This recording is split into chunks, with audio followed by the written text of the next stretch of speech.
It was a challenge to try and capture something as iconic as Alcatraz. You know about this. This is arguably the most famous prison in the world, and now you're in it. Just the space, the physicality of it, because it's quite claustrophobic.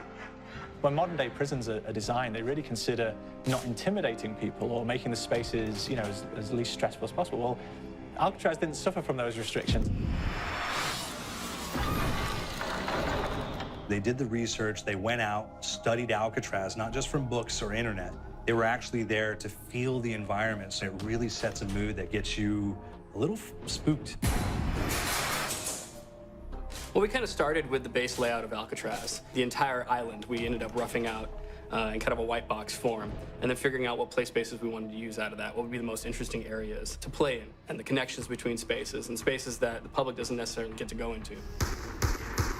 We really did a lot of pushing to really enhance that psychological horror aspect that we're really looking for. And this is a really good opportunity to really tell something special. Like I got stuck right through the gates of hell! This time around, I feel like it's been identified that there are these side missions that you're going to go out and try to accomplish. Al and the rest of the groups put together this escape plan, but the point is to get the parts and assemble this plane so they can get off the island. We did something new for the first time. We have actually contextual music that goes off. So that's a first for zombies. And it's all based around this horror thriller aspect. Every location will have a specific stinger that you hear when you find it, when you discover it, when you start unraveling the story. We start building on the music that you're hearing, and it's really enhancing that experience and going along with it in parallel.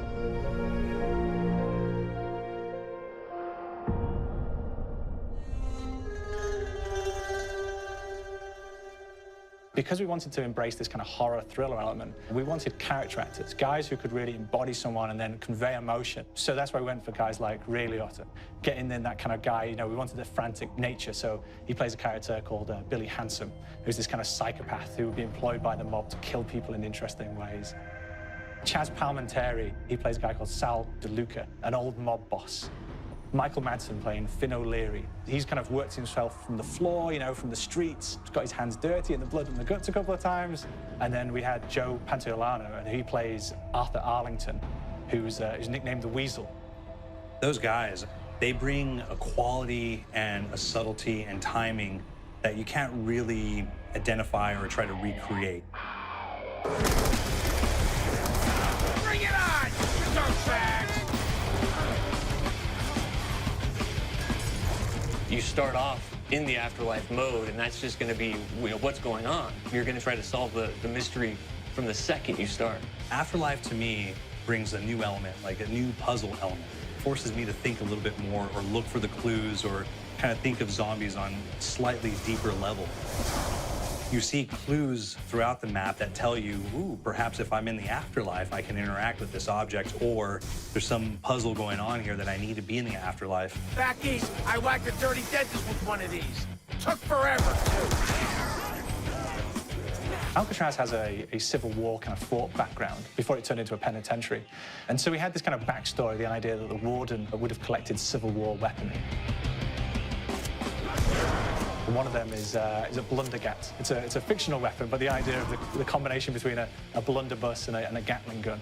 And possibly, there might be a way of upgrading it to a more fantastical weapon that the players may find. You all gotta go sometime? You just went now. There's one main zombie, one big zombie that's going to come through and wreak havoc on your life. He'll lock down the perk machine, he'll close down the box, so you have to pay to get that open again. So you don't want him to interfere with your process. Now's a good time to pick a fight. It's a fun challenge. It keeps things moving forward. In terms of perks, we have a new perk called Electric Cherry. When you reload, it gives a shock around, which scales over time. Who's asking for it, greaseball? There's so much to experience in this map. Every time I play it, there's a new tactic to take, a new experience, a new objective to go for. But there's also this layer of things that we aren't exactly exposing to the players right off the bat and will need to be discovered.